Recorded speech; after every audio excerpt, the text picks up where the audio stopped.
Hey guys, welcome to the Liberal Hive Mind, a channel solely focused on exposing the abundant hypocrisy of the left. Okay, so again, different day, but we're essentially talking about the same thing. Supposedly, Kamala Harris has all of this newfound support and all the legacy Democrat support that you'd expect from a top Democratic candidate. Kamala's got it all. I mean, that's really been the narrative here. But I'm less interested in the media propaganda and more interested in the truth. Who and what exactly does Kamala Harris actually have? She doesn't seem to be doing so well with the black vote, mirroring Joe Biden's disastrous numbers before his embarrassing exit, although it's hard to really call it an exit. I'd rather call it his embarrassing removal. I think Kamala's made some slight gains with Hispanic voters, but nothing too notable. You know, the only place where Kamala Harris seems to be seriously performing is with single mothers and unmarried women, which is something, certainly not going to dismiss it, but the question remains, is it enough? And I'm not so sure about that one. The fact remains that Kamala Harris is struggling to actually convince some of the most important voters to jump over to her side, and there's a whole lot of undecided and unaccounted for voters in this election. Supposedly, Kamala Harris is taking over the political world. That's what they tell us, but the reality continues to be quite the polar opposite. Kamala Harris just got the worst news any Democrat could get. You know, supposedly she was supposed to fix all the Joe Biden problems, but it seems as though the Biden electability issues remain just as significant. Let me show you guys exactly what I mean by that. As Kamala Harris's campaign continues in freefall, we've got some stuff to get into, so let's roll the tape. Alright folks, so this right over here, I mean, I really cannot put it into proper perspective how important this is. Like I said earlier, this is possibly the worst news that you could get as a Democrat candidate. I think this headline from the Daily Caller really puts it into perspective. Biden's problem just turned into Harris's election nightmare. Take a look. In a blow to Vice President Harris, the powerful Teamsters Union announcing it will make no endorsement in the 2024 presidential race.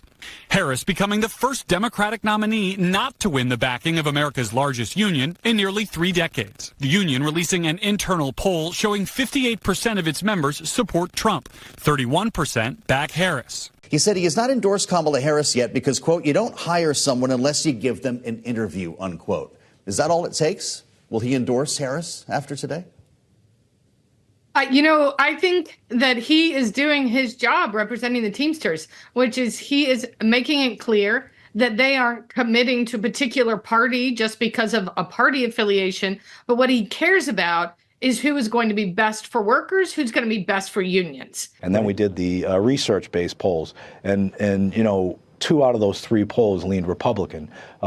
So again, I'll get back to there's a lot of work that got to be done. Our members are paying attention, and again, no endorsement I think sends a message to both parties that if they truly want to support working people, they have to reevaluate it and understand that nothing is given. It is. Joe Biden had that Teamsters issue, and of course, the expectation was that the moment Joe Biden gets removed from office and replaced with a fresh new face, all those problems are going to go away. But like I said in the intro, they're not going anywhere. Kamala Harris is still sitting at 70% with black voters. I've seen roughly around a 10 to 15 split with Hispanic voters. You know, the numbers in the crosstabs are essentially identical to how they were with Joe. Frankly, it just seems like the polling methodology has shifted. You know, there seems to be a huge disconnect between what the media has been saying and what everybody else has been saying and what people have been generally feeling. The general sentiment out there. The Teamsters leadership said it loud and clear. You don't give somebody a job if they haven't done an interview. They're saying the same thing we're saying. The media is saying one thing, but everybody else is having a different conversation, a different reaction. I mean, for Pete's sakes, this stat just came out from Axios. The Harris-Walz media strategy, hide from the press. Just take a look at this. TV and print interviews by presidential ticket. J.D. Vance has done 59 interviews. Trump has done 14. Meanwhile, Kamala and Tim Walz have a combined 7 total. It's utterly pathetic and everybody can see it. The Teamsters can see it. And they're just not interested. Their members are not interested. You know, in the past, Democrats kind of took it for granted that, you know, the union leadership's just gonna come and support them no matter what. But when it gets this bad, when they're doing their own internal polling and finding that almost a supermajority of their members want nothing to do with the Democrat Party and are supporting Trump, well then all of a sudden things start to change, huh? Of course, the leftist reaction is what you'd expect. They're not asking the right questions. They're not saying, well, you know, why? Why is this happening to us? Maybe we should reformat our strategy, do the right thing, start speaking honestly, getting out there, doing interviews, and expressing our plans to people. You'd expect them to have that kind of reaction, but no, of course not. Democrats have the typical Democrat reaction, throwing a tantrum and attacking people who jump off their sinking ship. She should maybe get into her district where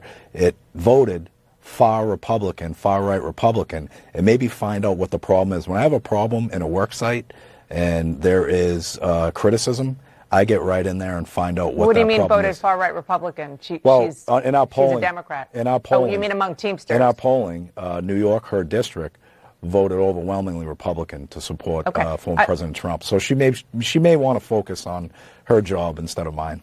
That's Teamsters president Sean O'Brien telling AOC essentially to take a hike. Alexandria Ocasio-Cortez is throwing a tantrum, but I think Sean O'Brien's response is the most accurate response. How about instead of throwing a tantrum, how about you listen to your constituents? There's a whole lot of Teamsters in your district and frankly across the country who are supporting Trump. Maybe, have a little bit of open intellectual curiosity and try to understand why. But no, of course not. That's not what Democrats do. They prefer the shame approach. How dare you? How dare you?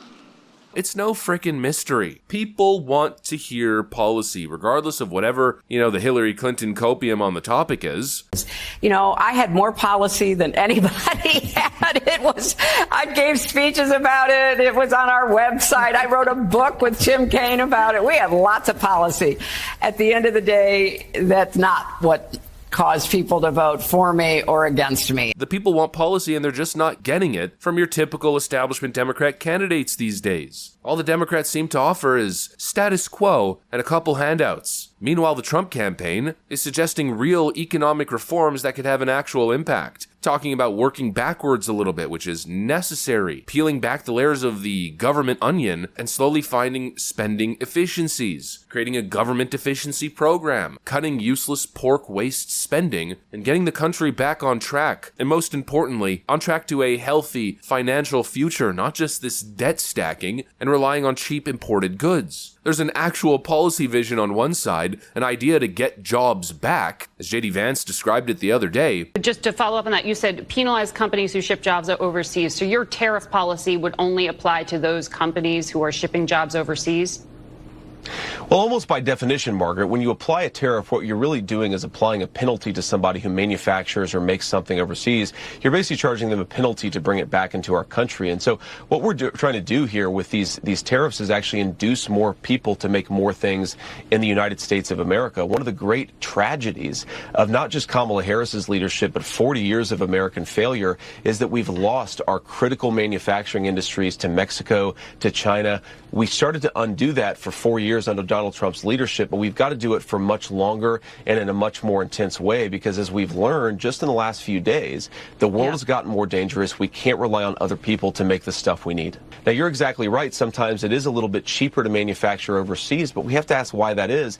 It's because a lot of these foreign countries use literal slave labor in manufacturing. We should not be allowing slave laborers to benefit from American markets. If you want access to our market, you've got to pay our workers fair wages. That is the Trump agenda, and it's something he already implemented once, by the way, Margaret, but is going to double down on in his second term. The idea is to become less reliant on cheap foreign goods and bring back good-paying jobs for Americans, to create high-quality American goods and keep the money circulating domestically. And of course, that's where the issue is with these Democrats. They don't want that. They're globalists. They represent some sort of other interest. And I think a lot of people, especially working-class people, are starting to realize that the Democrats don't represent you. The Democrats just want to sell you off. They'll disregard you and sell your job abroad with the intent of putting you on the government dole straight into the welfare system. They don't care about preserving jobs domestically. In fact, they'd rather you unemployed and fat and stupid and uneducated, because that's how they control you. That's how they keep you on your little government allowance with your little government privileges. They keep you stupid, dumbed down, and easy to control. And that right there is what people are starting to realize, especially the Teamsters. Productive people who work with their hands in a lot of cases, who want to continue to do their good work and see and earn the benefit. And of course, people are realizing, how do you do that? Well, you don't do it with big government meddling in your affairs, getting their greasy palms everywhere. You get that with a strong, robust economy, and most importantly, a strong domestic market. The people are having a wake-up call. It feels like we're still in this moment of political enlightenment, despite what the media is saying. And now I know it's just a crazy prediction. It might be a little bit of a stretch, but it's just what I'm feeling. I'm not convinced with their weak-ass propaganda BS, not even one bit. If you look at the important groups, it seems like something's still brewing brewing beneath the surface that the media just refuses to acknowledge. I mean, for Pete's sakes, the Democrat candidate leading the national ticket doesn't have a Teamsters endorsement. That cannot possibly be a good thing in heavy blue-collar swing states. In fact, it might just be a continuation of the Democrats' worst nightmare that we were going on and on about right before Joe Biden dropped out of the race. But of course, I guess we'll have to see. Anyways, that's pretty much what I got for you guys on this one. Hopefully you enjoyed the video. If you did, make sure to leave a like and possibly subscribe. Thanks for watching, and I'll see you on the next one.